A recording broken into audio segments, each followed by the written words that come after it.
Hallelujah. He prays for assurance. Ukukhulekela ukuthi inkosi inikeze isiqiniseko, knowledge, ifavor kaNkulunkulu, ne-security ukuthi ubukhona bukaNkulunkulu buhamba naye. Kusho uNkulunkulu, no, ungakhathazeki, uzohamba nami and ngizokunikeza ukuphumula. Ngoba enye into elethwa yi-presence, ubukhona bukaNkulunkulu, i-rest.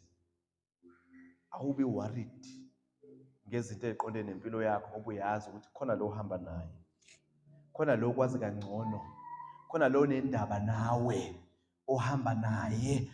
Hallelujah. Ukunikeza ukuphumula, ukuphumula isimo singavumi ukuthi uphumule, kodwa uzwele ukuthula nokwenama ngoba ngenxa ye-presence yakhe.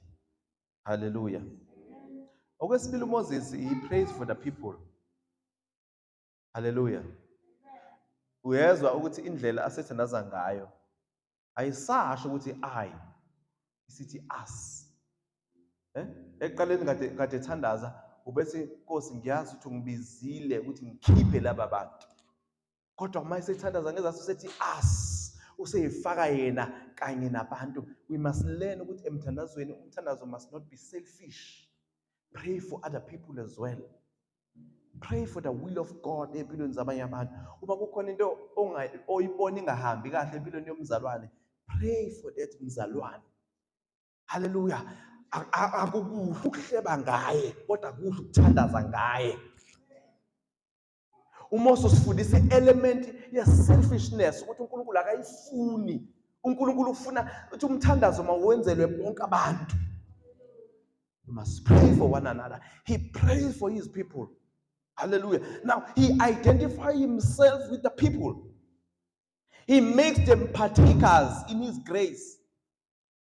Mawufunda uyezwa usethi mina nalaba bantu.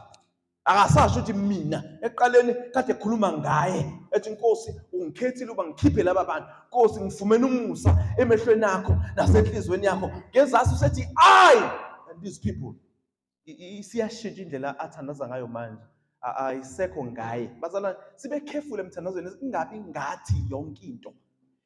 Akube about the purposes of God, about the agenda of heaven, about the church. Ingakho uJesu ethi manikhuleka anothi baba wethu osezulwini uthi malingcwelise igama lakho. Ngamanye amagama impilo yakho mayingcwelise igama lakhe. Ukuphila kwakho nokuphatha kwakho makungcwelise kubabaza igama lakhe. Lo mthandazo uJesu wayengawusho ukuthi su-recite nje kuphela, kodwa wayewusho ukuthi suphile, hayi ukuthi suphinde.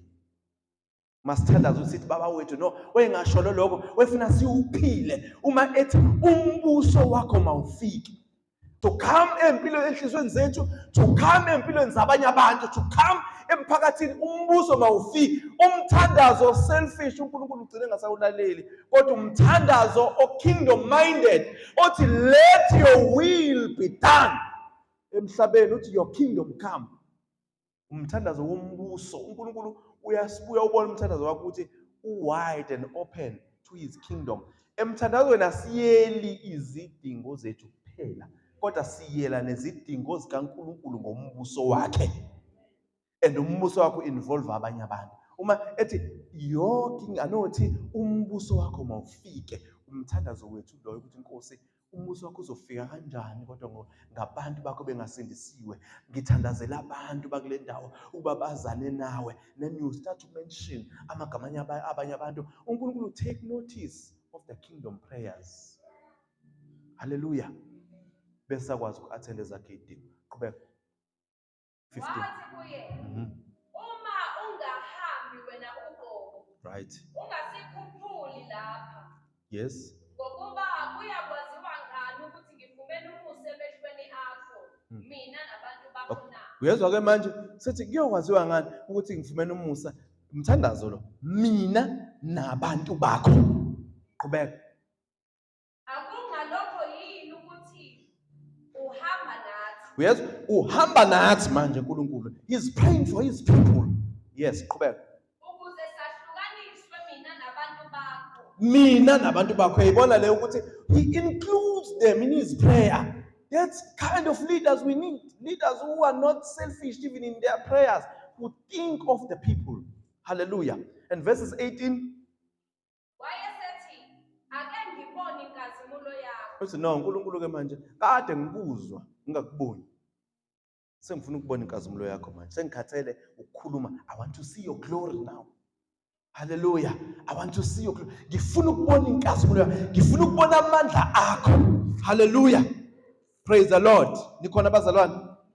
Yini inkazimulo? Inkazimulo ubukhona bukaNkulunkulu, ubuhle bukaNkulunkulu, i-goodness, the character kaNkulunkulu. Into yonke ekhuluma ngoNkulunkulu. It is the manifested presence of God.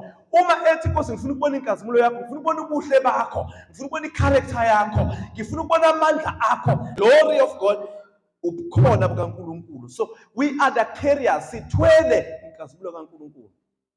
Hallelujah. Into ekwenza ukuthi uhluke kunabantu inkazimulo. Inkazimulo nje ukuthi inkazimulo ikwenza nje uthandeke, inkazimulo ikwenza nje ube nogazi, inkazimulo ikwenza ukuthi abantu baxoxise nje without a reason, bafuna ukukunikeza izinto because of the glory of God.